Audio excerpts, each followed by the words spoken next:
काळामध्ये थोर नेत्यांनी स्वातंत्र्य मिळवून देण्यासाठी कसे प्रयत्न केले, त्यासाठी इतिहासाची साधने आपल्याला कशी मदत करतात हे आपण बघितलेलं आहे. तर आता स्वातंत्र्य उत्तर काळामध्ये म्हणजे स्वातंत्र्य मिळाल्यानंतर लगेचच आपली देशभराची ही जी शांतता आहे ती स्थापन झालेली होती का, तर नव्हती. तर त्यासाठी अनेक आपल्याला वेगवेगळ्या अंतर्गत म्हणजे देशांतर्गत आव्हानांना सामोरे जावे लागले. तर ते अजूनही चालूच आहे. त्यामध्ये आपण बघू शकतो की नक्षलवाद, दहशतवाद, वेगवेगळ्या जातीविवाद, त्यानंतर प्रदेशवाद, अशा प्रकारचे वेगवेगळे वाद आपल्याला निर्माण झालेले दिसतात आणि त्यावरती आपल्याला काम करावं लागतं. यांना म्हटलेलं आहे भारतावरील अंतर्गत आव्हाने म्हणजे भारतांतर्गत देशांतर्गत आढळणारे आव्हाने.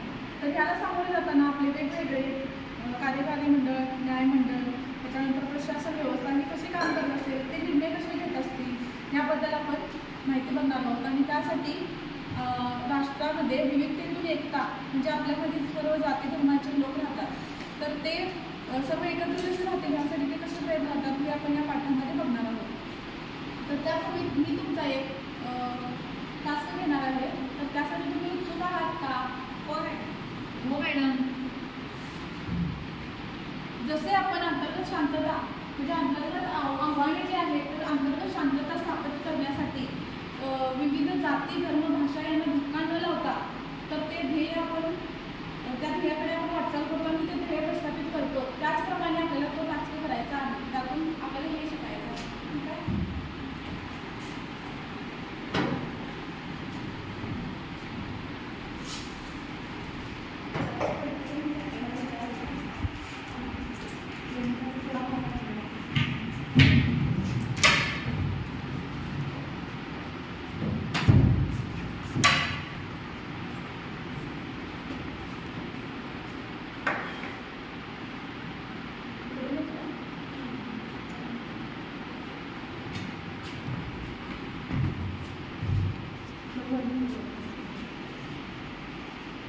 तर हा जो वाळूने भरलेला भाग आहे हा 5 आहे. हा मोजण्यात आलेला आहे.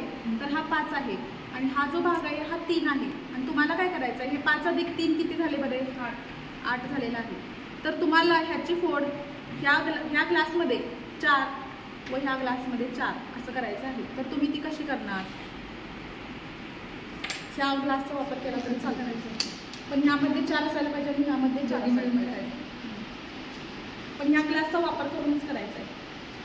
मोजून काय करूया, ह्या ग्लासचा वापर करून 4 करायचा आहे आणि मोजून करायचं आहे. असं अंदाज करायचं की ही 1 आहे मला दाखवायचं. पण डायरेक्ट करायचं ना आपल्याला. हां नाही, दोन्ही पण नवीनच पाहिजे तेव्हा राहते. मी काय म्हणते पहिल्यांदा की 1 ह्यात होतूया, मग हे 1 आहे की नाही ह्यात घालूया.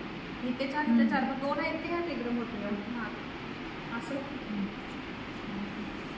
1 आहे ते मोजणार तसं बास मला सांगायचं आहे. हे म्हणजे इथं माप दिलेलं आहे 1, मग आम्ही एवढं घातलं म्हणजे हे पूर्ण झालं. हां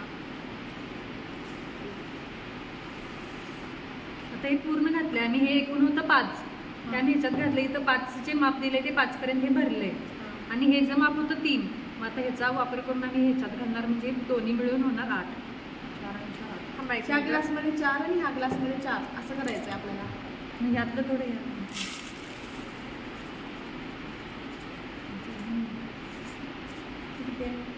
1 आहे. हां हे 1 ह्याच्यात घालणार. हां हे किती झालं? हे 4 मध्ये 4 आणि हे 4 मध्ये 4. हां बरोबर आहे. हे दोन्ही मिळून झालं. हां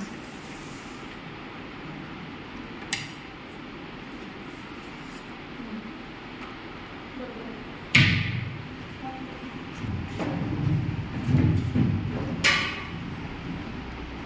तर ज्या प्रकारे अशा ह्या समस्येची उत्तर तुम्ही दुसऱ्या एखाद्या रिकाम्या ग्लासचा वापर करून केली, तसंच आपल्याला भारतातील अंतर्गत आव्हाने ह्यांच्यामध्ये येणाऱ्या समस्या आणि त्यांनाही जाती, धर्म, प्रदेश या सर्वांना धक्का न लागता, लोकांच्या संस्कृतीला, परंपरेला धक्का न लागता कशा प्रकारे ती स्थापन केली जाते किंवा करू शकतो आपण, हे आपण या पाठामध्ये पुढल्या तासाला बघणार आहोत.